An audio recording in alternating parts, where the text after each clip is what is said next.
Howdy, South Texas.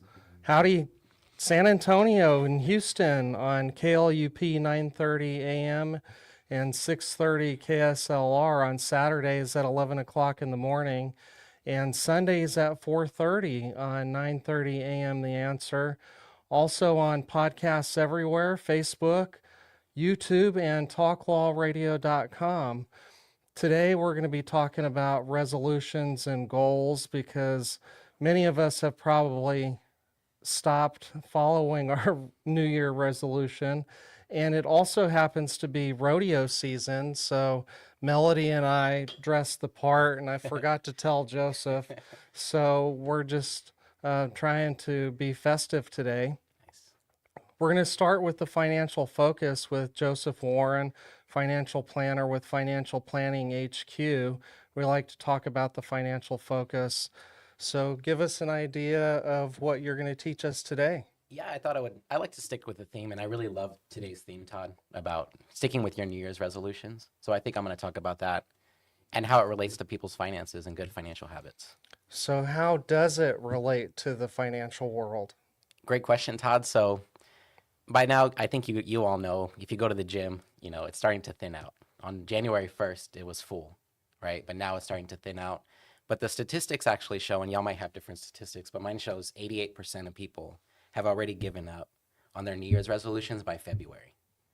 So when we look at people's finances, I think it's very similar to fitness and things like that, because everyone knows what to do, right? We all know when it comes to being healthy, you need to eat right and exercise.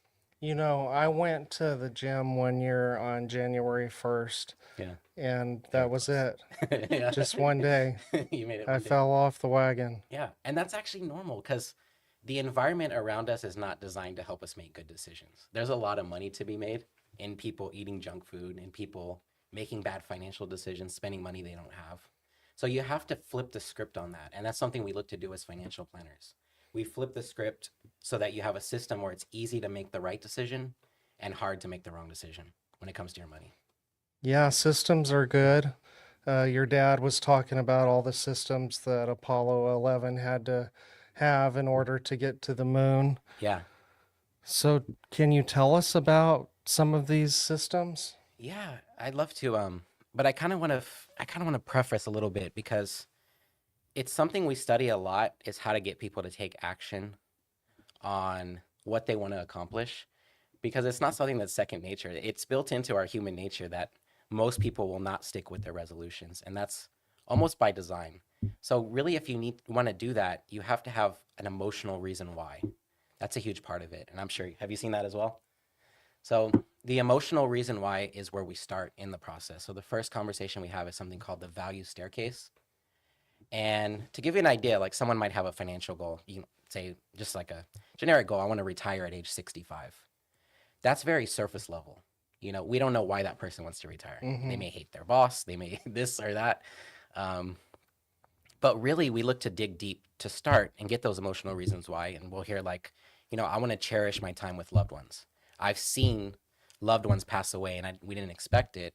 And I want to cherish my time with my grandkids and the people in my life. Or I never want to miss one of my grandson's baseball games. You really get to that deep emotional reason. And the reason we do that is because that helps people to actually stick with it. So there's been studies that show that when you have an intrinsic or an internal reason for doing something, you're more likely to keep doing it. So if someone's setting New Year's resolutions, it's good to be like, why do I want to do this? Why do I want to get in shape? Why do I want to have better financial habits? And then once you have those whys, remember them because that's what's going to keep you going on February 1st when it's cold outside and you want to go to the gym. Right. Yeah, emotional reasons. Yeah. And I brought some books with me, Atomic Habits and No Fail Habits and 7 Habits of Highly Effective People. Yeah. What do you use to pair habits with systems and emotions? Yeah, so the emotional part is great, but you're not going to get there on feeling alone, of course. So next we talk about people's goals. That's the next step in that first meeting that we have with a potential client. And, I just said goals are surface level and they're great. It's good to have very specific goals. And that's where we start. Like, what's the date that you want to reach this goal? The exact date, the dollar amount, how will you feel when you achieve it? But the main thing we do with that goal afterwards, if we work with someone, is we create an action list, and that becomes the system. So it's a prioritized list of step-by-step actions to take with a date, person responsible, and then we actually track that. I think that's a huge part as well, is the tracking of if you're making progress towards your goal. That's another form of motivation that I've found. If you measure it, you can manage it. Exactly, and you know if you're doing well, so you know if you're making progress or not, or if you need to pivot or do something else. So, yeah. My dad also said that when you write down your goals, there's magic that goes from the pen to your finger to your brain. Yeah. I love that. I love that. That's in this book too. Oh, really? Brian Tracy. Yeah, these are some legends here. Right. That's awesome. Okay, so tell us more about these systems. Yeah. So with the goals as well, so we want to combine math with logic. So we'll actually put someone's complete financial situation into a computer software that allows us to run scenarios or simulations of different things they can do. So then the action list is just not like do that because I said so. And we found that when you do that, when you try to motivate people that way, like I'm the authority, I know all about finance. So if you save this amount of money, you're going to be good. They don't want to do it.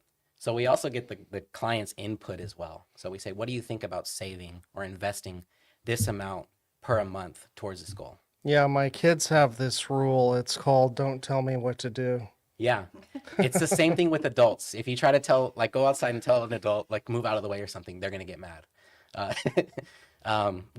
We have a natural thing, which I think might be good, where we're not just gonna automatically say this person seems like they have authority. I'm just gonna do what they say. You want them to be a partner in it, so that it's their ideas as well.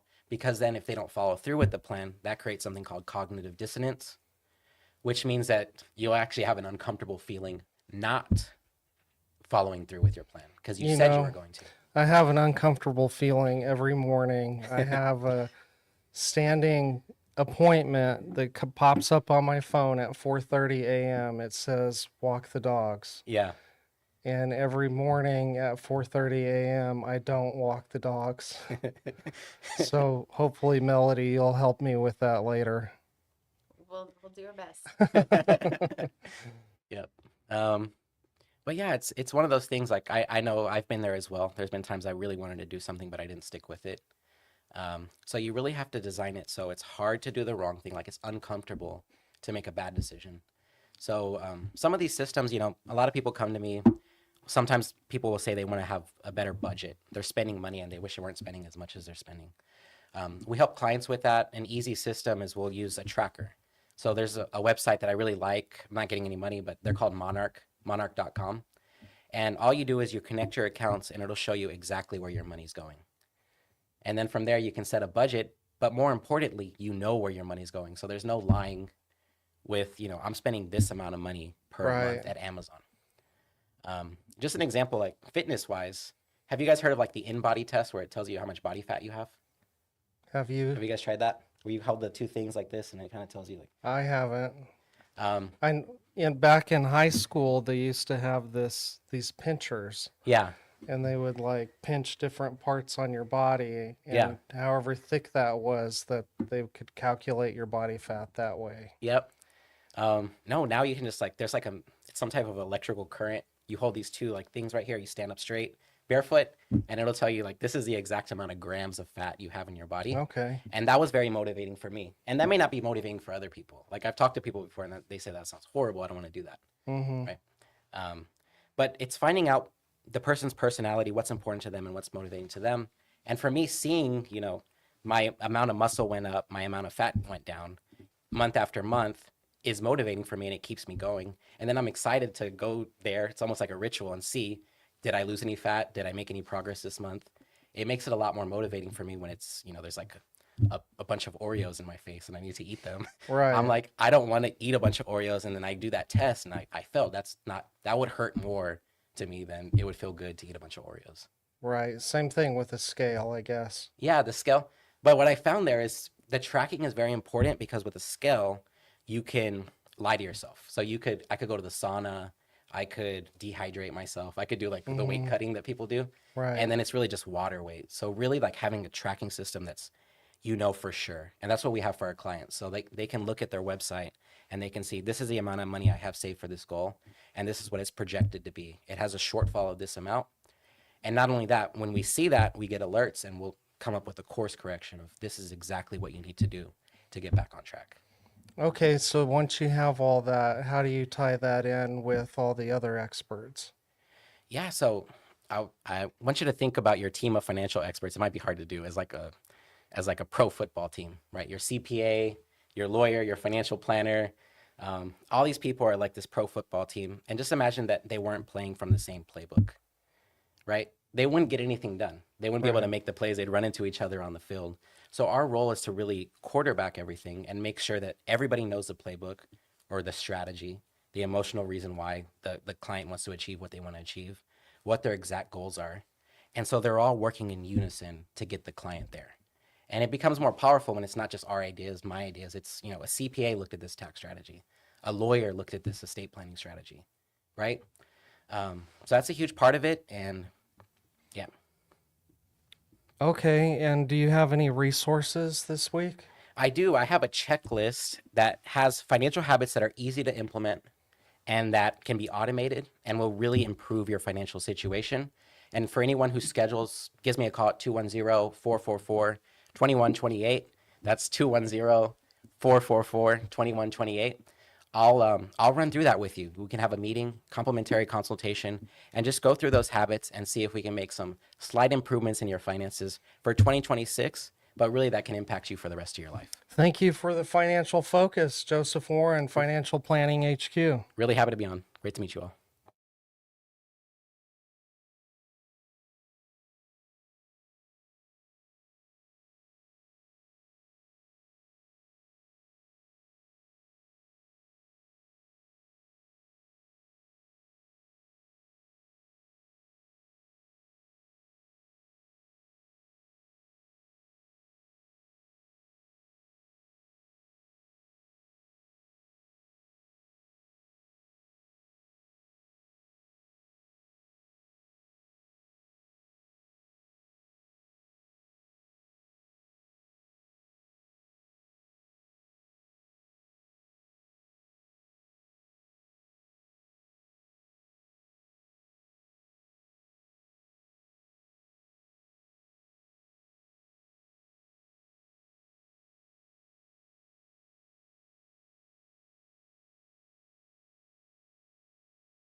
Welcome back to Talk Law Radio. I'm Todd Marquardt here with Melody Smith. We're talking about resolutions and goals, and we'll talk about nutrition a little bit and some sinners and saints and legacy.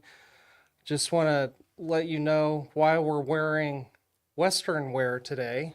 It's rodeo season here in San Antonio, and of course, the season is going to be in Houston as well. So if you're listening from Houston, post a comment or email me at host@talklawradio.com. Melody's back. She's been on the show a couple of times. Last August, we talked about the homelessness in Washington, D.C., and what President Trump was trying to do there. So if you're interested in what Melody had to say about that, find that episode, August 2025, Homeless in Washington, D.C. And last October, we talked about separation of church and state. I always love to hear your perspective on faith, God, and Jesus. So feel free to let us know how those impact your goal setting. Okay. So welcome back. Thank you. So today I want to reintroduce you to people that don't yet know you. And the bio you sent me is Melody is a mother of two and general manager of a Pilates studio here in San Antonio. But before that, you spent 6 years in church ministry where you oversaw outreach and hospitality programs. So give us an introduction to goals and resolutions. Yeah. Yeah, thanks, Todd. I really enjoy personally setting goals, and I really enjoy helping other people to reach their goals. That's why a few years ago, I decided I wanted to do nutrition coaching, really because I just wanted to help other people get where they wanted to be. Mm-hmm. And as we all know, change is very hard. Have you ever tried to change yourself? Yes, constantly. Have you ever tried to walk the dogs at 4:30 a.m.? It's hard. I used to do it, so I Yeah. know that I can. Right. Yes, but why is it so hard? Tell us. Yeah, I don't know. It's because Psychology. like Joseph said, yeah, there's a lot of obstacles. And it's just hard to change habits. I think we're just creatures of habit, and that's why people write books about how to change your Mhm. habits, because you need some tools, and you need some support, and a system is really good to have. So tell us why you like to set goals. It makes me happy. It gives me something to strive for. It makes me feel good about myself. It makes me feel hopeful about the future. There's a lot of great reasons to I set like to goals. win. And being competitive is a great reason to set goals too. Yeah. Yeah. Yeah. I like to win too. Okay, tell us what book you have with you today. I brought Goals by Brian Tracy, and I read this last year. It was given to me by my boss, who's very much a mentor to me, and I absolutely love this book. I carry it with me now all the time, and I preach a lot of this to my kids, and they act like they're not listening, but I know it's sinking in there. Um, but it's interesting that a lot of what Joseph was saying in his approach, he's a financial planner, but it sounds Right. very much like he's a coach. You Right. know, He would and love that you said that. yeah, well, let him know. Yeah, he is very much a coach. And so, yeah, those principles can be applied to any type of goal that you're setting, whether it's financial goals or health and fitness goals.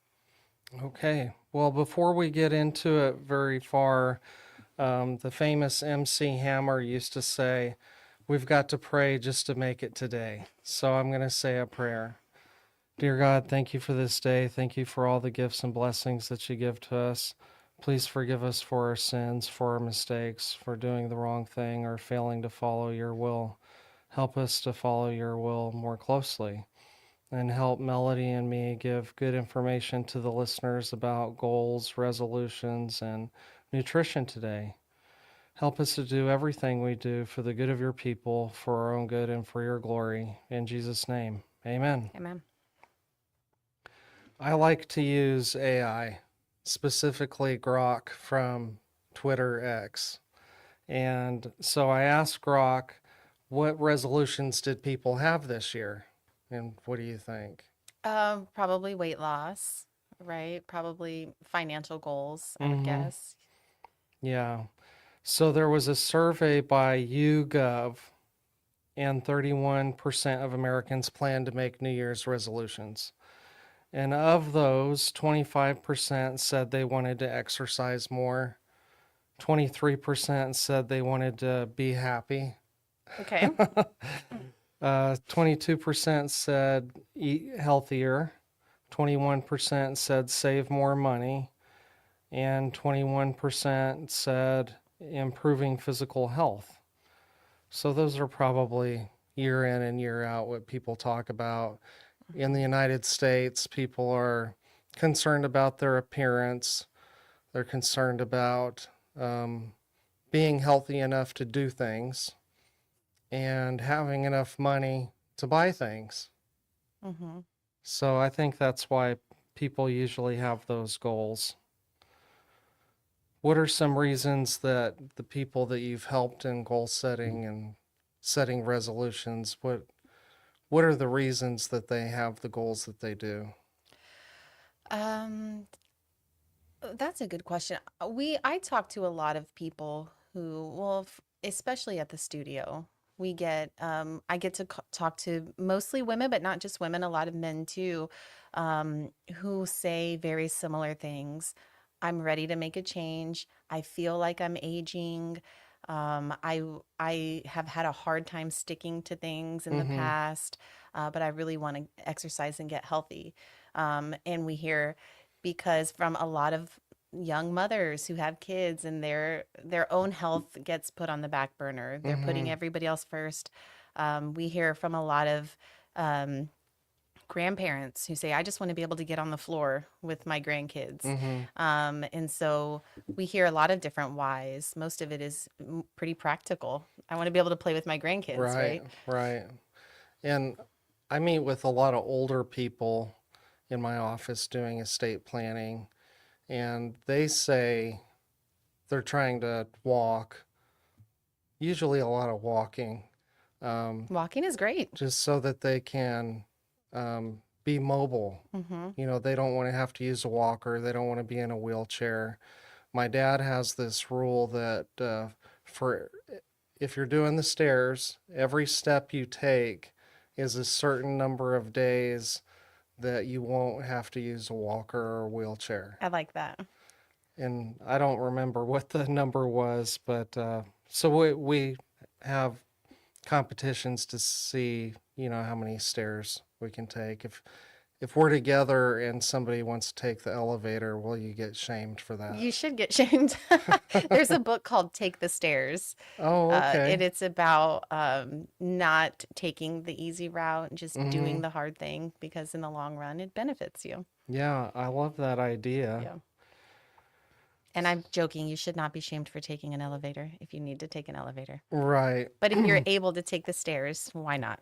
Shame is not fun to have. In fact, um, the Christian faith is based on having no shame, Yep. right? Amen to that. So, what resolution or goal will you admit to everybody out here in Radio Land that you struggle with? If you say something, I'll say something about Oh, myself. yeah, plenty, plenty. I always tell myself I'm going to pack my lunch the night before and I will have good food to eat. And I almost never follow through on that. I'll get stuff ready for the kids, you know, take care of the animals or whatever, but I have a really hard time packing my own lunch the night before. And then it's Yeah, not going to happen in the morning. We just don't have time. right. No, I've been in that season before. Now, what I like to do for lunch is I buy the vegetable medley bag from HEB and I just eat broccoli, cauliflower, and carrots. I have this philosophy that if it doesn't taste good, you won't eat much of it. And it doesn't last long. You know, it's hard to get through the day. But if I have a heavy meal, then I get tired. Okay. And so the vegetables aren't heavy. Hmm. I might eat a sausage stick after that. Protein helps last a little longer to get through the day. And then I eat real food for dinner. Okay. Yeah, I don't want to admit my eating habits. If I don't pack my lunch, I sometimes will go way too long without eating and then eat a really heavy meal at the end of the day. Mm-hmm. This is not a recommendation. This is something that I want to correct. Yeah. Well, Uh, why don't you just eat what the kids eat? um, You know, you could yeah, that's a just great question. pack their lunches and then you pack the same thing for yours. That would make too much sense, Todd. I feel like that would make it too easy. Well, the resolution I really struggle with is walking the dog. I walk Lexi because she's with me at the office, but she spends a lot of her time being curious about smells and the plants, and she likes to pretend that she's a police dog and she'll circle a car. And I don't know what she's looking for, but that's not much exercise for me. I have these other two big dogs that I used to walk in the morning, and that's a faster pace. Hmm. So that's what I'd like to get back to. Okay, another question. What resolution or goal are you really proud of achieving? I'm really proud that I was able to take my kiddos on a trip last year. And that was a big goal for me as a single mom. Mm-hmm. Taking the kids on an out of state trip by myself is, if that was our first time going out of state, just me and the kids. So, yeah, I'm really proud of that. We had a great time. There's a lot of steps that have to go into that. Yes. Yeah. We're running out of time for this segment, but I'll start the next segment with a goal that I was proud to achieve. This is Talk Law Radio. I'm Todd Marquardt, and Melody Smith, who is a manager at a Pilates studio, is talking to us about goals and resolutions. We'll talk about nutrition next a little bit too, so stay tuned. We'll be right back.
Welcome back to Talk Law Radio. I'm Todd Marquardt. In the beginning, God had one law: don't eat from the fruit of that tree. Then he gave Moses the Ten Commandments. And now we have municipal, state, and federal lawmakers that won't stop creating new laws, laws that might impact you without you knowing it. So tune in to Talk Law Radio, where I talk about the law and find out what the new laws are, what's happening in the courts, and share it with your friends. Go to YouTube and search for Talk Law Radio and look for the Lady Justice in the red, white, and blue colors and click subscribe. That way you can watch these shows in bite-sized segments while you're walking the dog, washing the dishes, or working in the garage. Last segment, we were talking about goals and resolutions, and Melody shared with us a goal that she struggles with and a goal that she was happy to achieve. And I talked about a goal that I struggled with, and now I want to tell you what goal I was happy to achieve. Years ago, my office lease was ending, and I could stay in the same place, I could find a new place, but part of my financial plan was to buy my own office space. And it's like buying a house, except it's more challenging because banks have different criteria that they look for in deciding whether you are, they think that you're going to pay them back.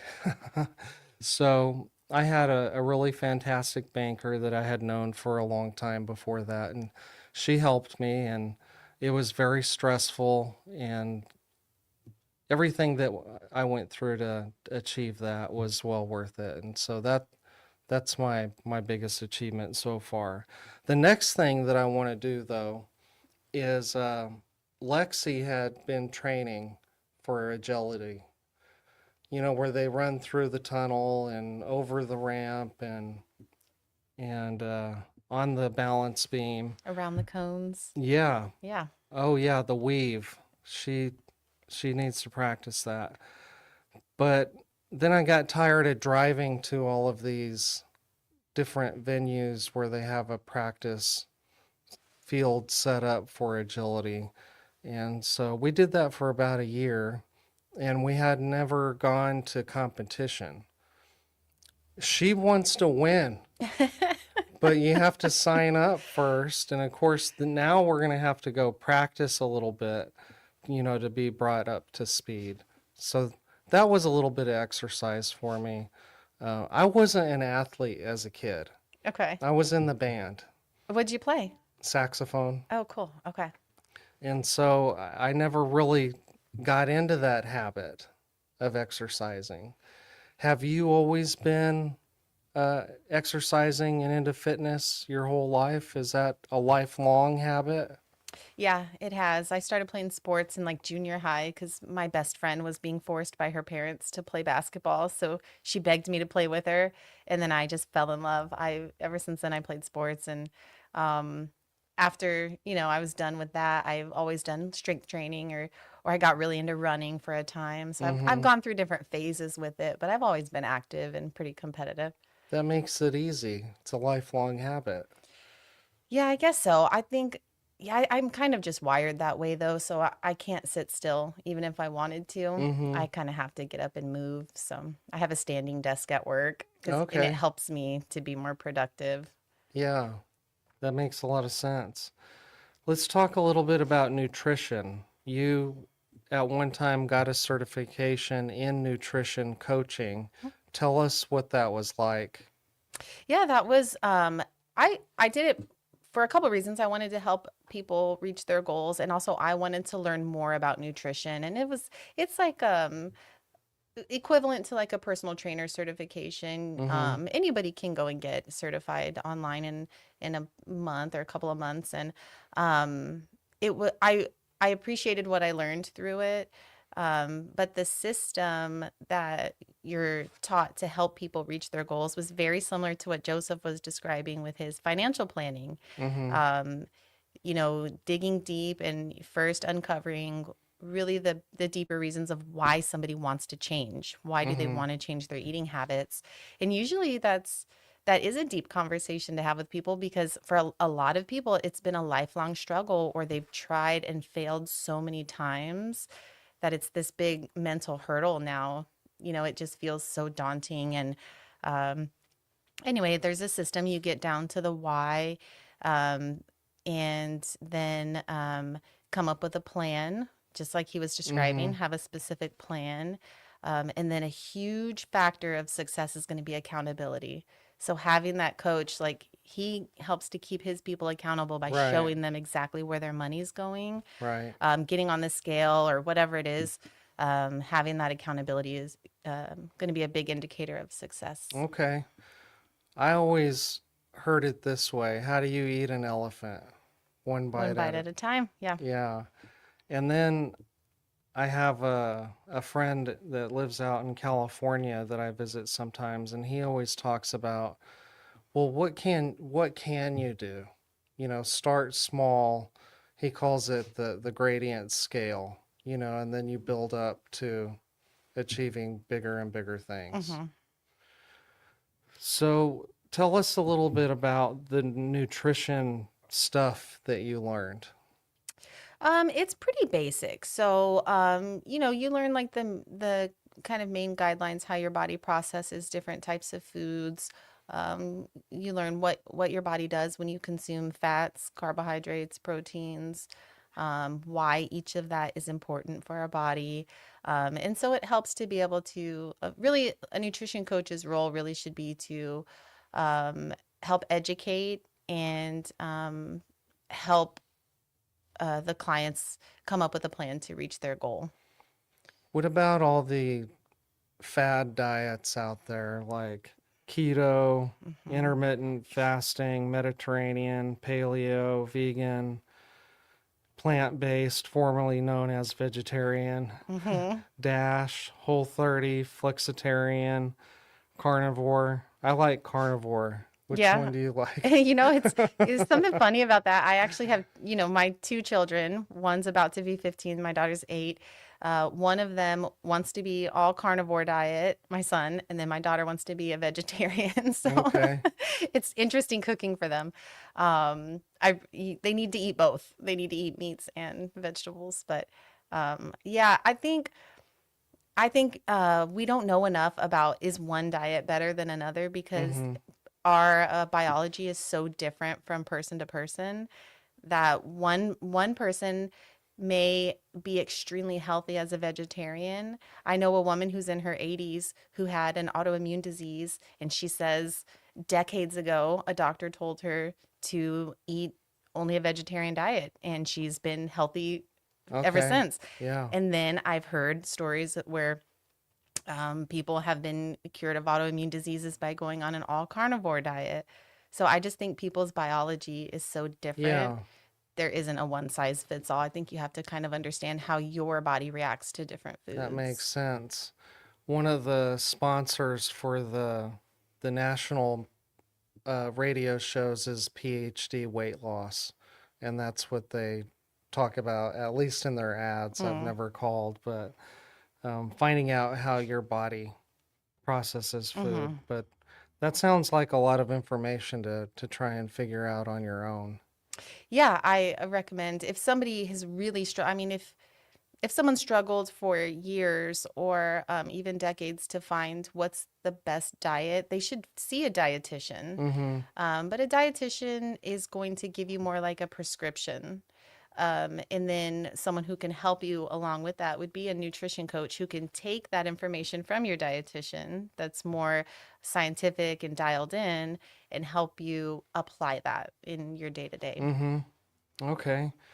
Have you heard of the biblical diets? Mm-hmm. The one I know the best is the Daniel diet. The book of Daniel, where Daniel and his friends ate only vegetables or plants and water for periods of 10 or 21 days, avoiding meat, processed food, sugar, leavened bread.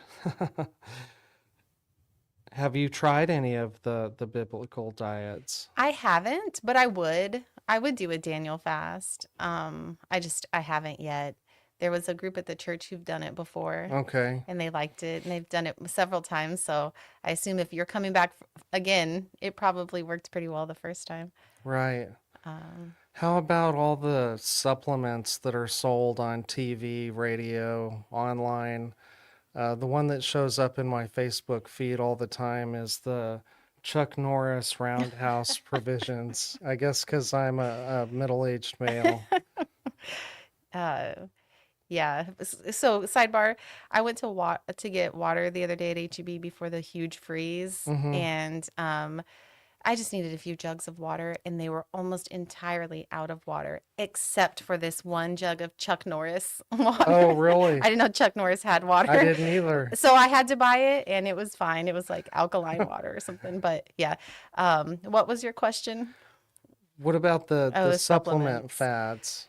Yeah, I just don't think there's enough testing on supplements. I've gone through periods where I've done like whey proteins and things like that, but they Mm-hmm. have a lot of times metals in them.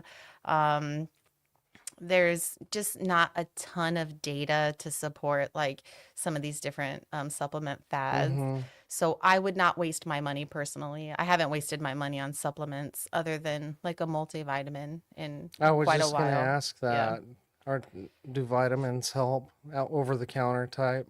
Yeah, I think that they fill in some of the gaps in our diet if you're missing some specific, vitamins or minerals. So it's always helpful to have a multivitamin. The multivitamin that I used to take, and this is no endorsement because I can't claim that I was any healthier or better, but USANA was claimed to be the pharmaceutical grade vitamin. Okay. They were the purity and all of the different percentages of the different vitamins was tested and verified. Okay. Are you taking those now? No, that's another thing that I've lapsed on. But we have to take a break. When we come back, we'll talk about legacy. Todd Marquardt and Melody Smith. Stay tuned.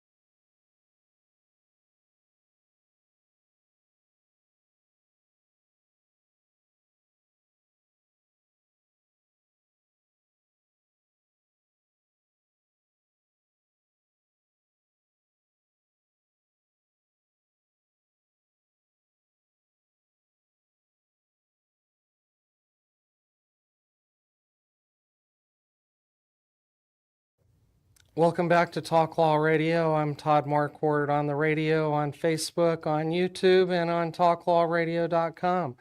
If you have a topic that you want me to talk about, go to talklawradio.com, and there's a button there that says, I want to be a guest. So click that and enter your contact information. There will be a little box where you let me know what you want to talk about.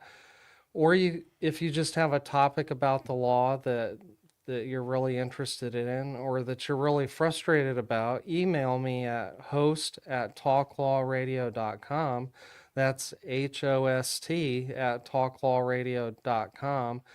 Today we're talking about resolutions and goals with Melody Smith, who is a former certified nutrition coach, and current manager of a Pilates studio. We'll have her back with the Pilates owner to talk more specifically about what that is. But today we're talking about goals and resolutions, and we're talking a little bit about nutrition. And now I want to talk about the inverted food pyramid that, I don't know, the news made me think that President Trump invented this, but he probably didn't. I really don't know. So there's a picture of it there. Yeah. Mm-hmm. And so at the top is protein, dairy, and healthy fats, vegetables, and fruits. And he calls it the Eat Real Food dietary guideline. And so based on what you learned in nutrition years ago, right? Mm-hmm. It's been a while. Yeah, it's been several years. It was probably the regular food pyramid then, right? Yeah, but it wasn't very popular. The regular food pyramid wasn't a very popular concept even like then. Mm-hmm. It was criticized quite a bit. Okay, where you have like all grain at the bottom, Right. supposed to eat lots of grain. Mm-hmm. Well, people don't like to eat bread now. Let me tell you about my granddad. He said, avoid the 3 white poisons. And most people tend to think about narcotics, but his 3 white poisons were sugar, salt, and flour. Okay, fair. So I'll talk more about what I remember about his meals in just a few minutes. But what do you like about the new food guideline pyramid? I like that there's more emphasis on whole foods for sure. Processed foods are not good for you, and there's more studies now that are coming out showing that like deli meat is linked to all kinds of illnesses. I avoid processed meats like that as much as I can. I do like pepperonis on my pizza from time to time, but they're not good for you. Now, bacon, should I not say this one out loud? I don't. This would be very unpopular. Yeah. We're look into bacon, guys. Don't. But yeah, I like it better. And I've been seeing recently. I'm about to buy my own flour mill, and they're not that expensive. You can have one that sits on your countertop. And what I've learned recently is that like bread used to be very nutritious because like our ancestors used the whole wheat berry Mm-hmm. to create that flour, and it Mm-hmm. had enzymes and proteins, and it was really nutritious for you. Well, to make wheat more shelf stable, companies stripped it of all the nutrients, so it just became a filler, Right. and then they re-enriched it with nutrients, and it's just not the same.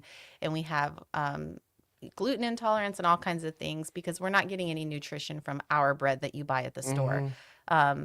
But I'll report back later. I Okay. really do want to get, and I've already done quite a bit of research on this. I'm going to get a flour mill and start making some of my own bread, because bread isn't bad. I think that it's the way we process our flour here in America Okay. specifically, because Does other that take countries aren't like that. You does can, it take all day I to hope do all not. that? If it does, I'm not going to do it, but it does online. It doesn't look that hard. Okay.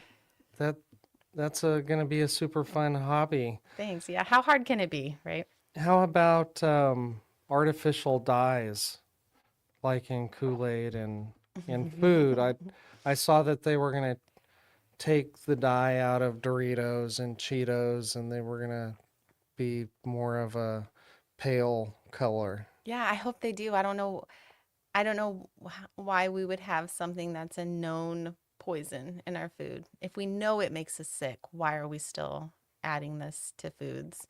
But I understand it's also marketing. Mm-hmm. It's bright orange, and I guess people are used to that at this point. But I grew up on Kool-Aid. I was talking to my kids about this recently. We ate Kool-Aid, we drank Kool-Aid. Like, it was a big part of my Mm-hmm. childhood. Right. And I've never given my kids Kool-Aid once in their lives. But there's a lot of things that I just, we didn't know better then that we ate. And now we Right. do know better. So we don't. Yeah. Well, I had heard that the red was especially bad, Hmm. that maybe it caused ADHD or something like that. I've read some things about that too. Yeah. Well, I think it's okay to have a regulation. Usually, I don't want the government to interfere in my life, but the marketplace of competition is not making us healthier. Right. I agree with you on that. Limited government is better in my opinion. But I think we have to know what's being sold to us, so that transparency is important. Okay, so now I want to talk about legacy. And now, it's Mark, are you time for going the to play the Talk Law legacy? Radio Legacy Okay. Spotlight. What's your legacy? Sponsored by Marquardt Law Firm. All right. So some of what I remember about my own family legacy is the meals that we shared together. My mom passed away a few years ago, but I still like to remember her by remembering the food that she made, and she was very much make it from scratch person. Even though she was a single mom, she would wake up at 4:30 in the morning, work the whole day, come home, do all the cooking, and then tell us to get in bed. So she made a lot of good food. My favorite is the Mississippi mud cake. Ooh, It's okay. more of like a fudge, and it's probably got too much sugar for somebody my age, but I still eat it at least once a year. Um, after my dad's mom died, my granddad, who I was mentioning before, avoid the three white poisons, he would cook for himself what he called goulash, and it was usually fish or chicken, mashed potatoes, green beans, grapes, and cantaloupe. So he would cook everything in the pot together except for the fruits, and then he would Okay. just put the fruit in there later. And I remember seeing him at the kitchen table eating his goulash right out of the pot. Interesting. Yeah, so that's what happens if a guy has to live on his own and he's 80 years old. Just whatever's in the refrigerator. Well, that's how I came up with Todd's Tacos is my kids all left, and so I only had to cook for myself. So I opened up the refrigerator doors and say, "Well, what can I put in a tortilla?" And I know tortillas have fat and all that, and not supposed to eat them, but that's how Todd's Tacos got started. For my mom's mom, she was famous for her lasagna. And it also was kind of funny, when I was a little kid, I used to read the comics that came out of the newspaper, and on the first page was Garfield. Eating lasagna. Yeah, eating lasagna. So tell us, what are some legacy stories that you can remember of family meals, favorite foods that y'all shared together? Yeah. Food at my mom's was very different than food at my dad's. He was very bachelor. We ate pancakes for dinner a lot with my dad. But my mom had a couple of really good kind of go-to meals. We did chicken and dumplings a lot, and I've gone to her as an adult for her chicken and dumplings recipe a few times. And she also had a delicious fudge that she made. And she could still make it. She hasn't made it in a while. If you're watching this, Mom, you should make some fudge. But yeah, those are like the two kind of standouts. Yeah, my dad, after church, he would take us to Kentucky Fried Chicken. We'd get the bucket of chicken and whatever pie, cherry pie, apple pie, and all the sides, coleslaw, the biscuits with the honey packets, and I forget what other sides there were. I just remember the coleslaw. But that was a staple of his because he didn't like to cook. It was only after my brother and I were old enough to work the stove that he started to buy Hamburger Helper, which I'm sure is not healthy because it's just a powder that comes in a box and you put it on the hamburger. Yeah, but we had Hamburger Helper growing up a lot too. And I loved it. Beef stroganoff, it was good. Right. Yeah, but now we know better, so we have to do better. My mom had I don't know, maybe 50 cookbooks.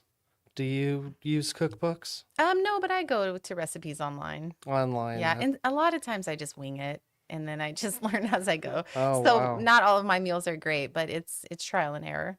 Yeah, well, that's kind of fun. What kind of taco should I cook next? I don't know why fish tacos come into my mind. Fish tacos. What kind of fish? Do a whitefish. Do flounder. Okay. I'll get it fresh from H-E-B. I need to quit mentioning H-E-B. You need to become a sponsor of the show, H-E-B. So you've been learning a lot about goals and resolutions and nutrition from Melody Smith, and we've been talking about some of the new laws, which is the inverted food pyramid that President Trump is probably going to take credit for. It just seems like that there's other people that know more about food than he does. But hope you've enjoyed it. Let us know what you think. Thank you for joining us. Anything else you want to say? Yeah, no, thank you for having me. This was fun. Yeehaw! Yeah. Most families don't realize they have hidden legal blind spots until it's too late. Wills, trusts, Medicaid planning, even protecting a business. These are the kinds of issues attorney Todd Marquardt helps uncover before they become problems. Todd is the host of Talk Law Radio, where each week he guides listeners through the legal challenges families, veterans, and business owners face, while showing them the practical steps to protect what matters most. Catch Talk Law Radio, Saturdays at 11 a.m. on 9:30 a.m. The Answer, 6:30 a.m. The Word, and now in Houston on AM 1070 and 103.3 FM The Answer, or anytime on YouTube. Planning isn't just about documents. It's about peace of mind, security for loved ones, and building a legacy that lasts. Don't wait for a crisis. Do it before you die.